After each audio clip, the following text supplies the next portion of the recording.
E agora a gente fala de política. O ministro do Supremo Tribunal Federal, Luiz Fux, ordenou que a Polícia Federal mantenha as investigações sobre a conduta do deputado federal André Janones. Nos últimos dias, áudios gravados dentro do gabinete parlamentar revelaram um suposto esquema de rachadinha para suprir dívidas pessoais. O ministro do Supremo Tribunal Federal, Luiz Fux, deu um prazo de 60 dias para que a Polícia Federal colha o depoimento de André Janones e de assessores parlamentares ligados a ele. Fux atendeu a um pedido da Procuradoria-Geral da República e abriu um inquérito para investigar um suposto esquema de rachadinha envolvendo o deputado federal do Avante de Minas Gerais. Na manhã desta segunda-feira, foi vazado um novo áudio atribuído a André Janones e que contesta a versão apresentada por ele na semana passada. O que aconteceu é que no início da semana passada foi vazado um primeiro áudio. Nele, André Janones estaria pedindo parte do salário dos funcionários para cobrir uma dívida adquirida na campanha eleitoral de 2018. André Janones veio a público, usou as redes sociais para dizer que essa é uma fake news e que ele teria sido orientado pela advogada a não fazer esse tipo de pedido. Disse também que nunca recebeu salário dos funcionários para cobrir alguma dívida, seja na vida pessoal ou na vida pública. Vamos ouvir o áudio que contesta essa versão. Não sei se vocês viram aí as notícias no Facebook, já tem uma porrada de deputados que já apresentou projeto de lei ontem. Ontem tinha uma fila de 100 deputados apresentando projeto de lei. Eu sequer sabia disso. Por que eu não sabia? Porque eu não contratei nenhum especialista em técnico legislativo. Hoje é em plenário, à tarde. Eu não sei o que eu vou fazer lá. Eu vou chegar lá e vou ficar perdido. Eu não sei como que é, o que eu vou fazer, que hora que eu falo, que assunto que vai ser, por quê? Porque eu não contratei ninguém de plenário. Orçamento, já tem gente aí nos ministérios brigando atrás de verba, apesar de que essa não é a minha prioridade. Só estou citando que existe um profissional. Essas gravações teriam sido feitas no gabinete dele aqui no Congresso Nacional. O que acontece é que André Janones tinha uma dívida de R$675 mil adquirido durante a campanha de 2018. Ele teria vendido casa, carro e praticamente feito um limpa nas contas bancárias para pagar essa dívida, só que não foi o suficiente. E assim, de acordo com essa gravação, ele teria pedido parte do salário dos funcionários para cobrir R$200 mil que ainda faltavam para sanar essa dívida. A prática é conhecida como rachadinha e é proibida pelo Tribunal Superior Eleitoral. A oposição aqui no Congresso Nacional pede a cassação do parlamentar, que nega todas as acusações. Janones nega todas as acusações, mas reconheceu que o áudio realmente era dele, né? Era uma reunião que aconteceu no gabinete dele. E no primeiro áudio divulgado fica muito claro, de fato, que havia essa indicação. Na verdade, ele era meio como se fosse um empréstimo. Ele fala que as pessoas investiriam na campanha, não seria justo que não investisse, porque ele já tinha investido tudo que tinha e que, caso ele fosse reeleito, ele iria dar novos salários, salários ainda maiores. Era como se fosse um investimento na campanha eleitoral dele. E esse não foi o único áudio que agora foi vazado. Tem esse último que a gente acabou de ouvir. Tem ele separado, minha diretora? Vamos ouvir, então, o áudio de André Janones, o suposto áudio de André Janones. Não sei se vocês viram aí as notícias no Facebook, já tem uma porrada de deputados que já apresentou projeto de lei ontem.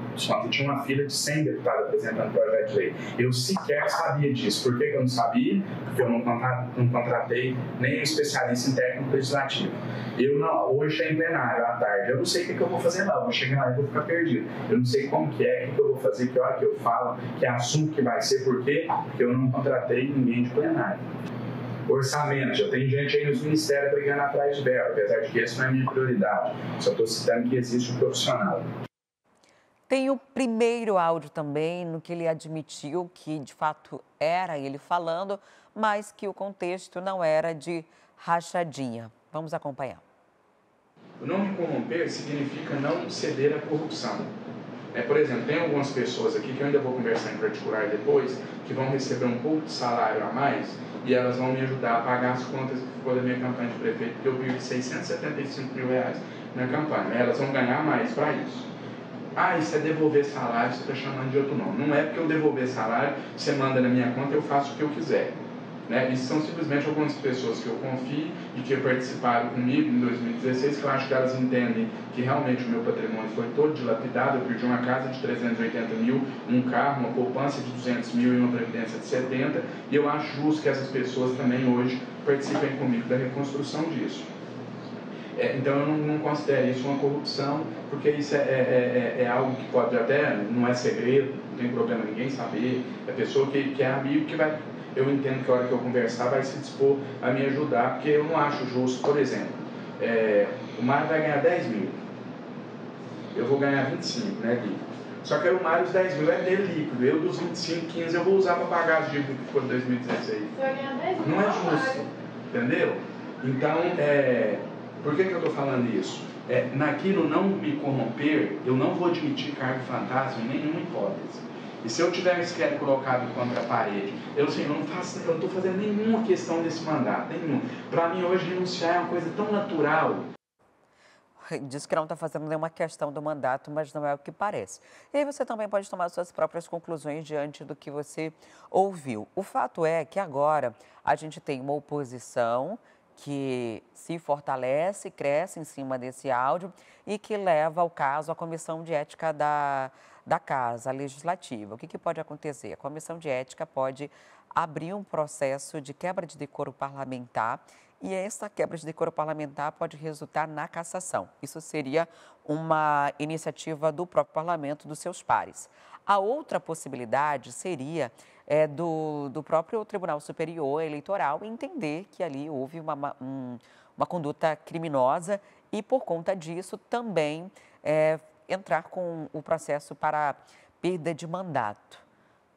O que mudou do começo da campanha eleitoral para cá é que os aliados de Janones também estão saindo de tempo, estão se afastando dele, porque não é mais conveniente estar ao lado dele.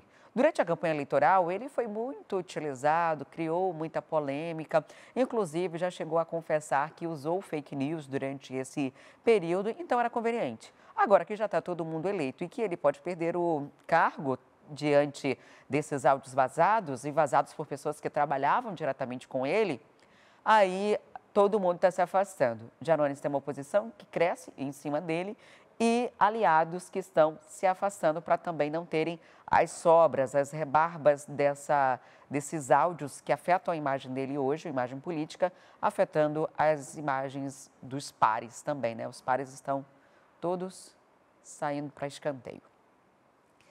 E deve acontecer amanhã as leituras dos relatórios das indicações de Flávio Dino para o Supremo Tribunal Federal e de Paulo Gonet para a Procuradoria-Geral da República. O relator da indicação, o senador Everton da Rocha, pelo PDT do Maranhão, apresentou ontem um parecer favorável às indicações. A leitura dos dois relatórios deve acontecer nesta quarta-feira e é um dos requisitos para que ocorra a sabatina dos dois indicados na Comissão de Constituição e Justiça do Senado. Assim, os membros da CCJ vão ter uma semana para analisar os textos elaborados pelos relatores. O relator da indicação de Flávio Dino ao STF, senador Everton Castro, apresentou nesta segunda-feira o parecer dele e disse que Flávio Dino está apto para assumir a cadeira no Supremo Tribunal Federal, porque tem um currículo invejável. Flávio Dino e Paulo Gonet devem ser sabatinados na CCJ no dia 13 de dezembro, quarta-feira da semana que vem. A expectativa é de aprovação. Se isso acontecer, os dois nomes serão apreciados no plenário do Senado Federal. São necessários 41 votos favoráveis para que os dois nomes indicados pelo presidente Lula sejam confirmados aos cargos o qual o presidente escolheu. Flávio Dino deve assumir a cadeira deixada pela ministra aposentada Rosa Weber no Supremo Tribunal Federal. Já Paulo Gonet vai assumir a cadeira deixada por Augusto Aras na Procuradoria-Geral da República. Igor Damasceno, de Brasília, para o Manhã no Ar. Era algo também já esperado essa aprovação e assim deve se dar. É uma indicação do presidente Lula, Flávio Dino, que chegou em momentos anteriores dizer que isso não fazia sentido, que ele não pensava nisso, que ele não cogitava essa possibilidade, mas acabou agora já sendo indicado.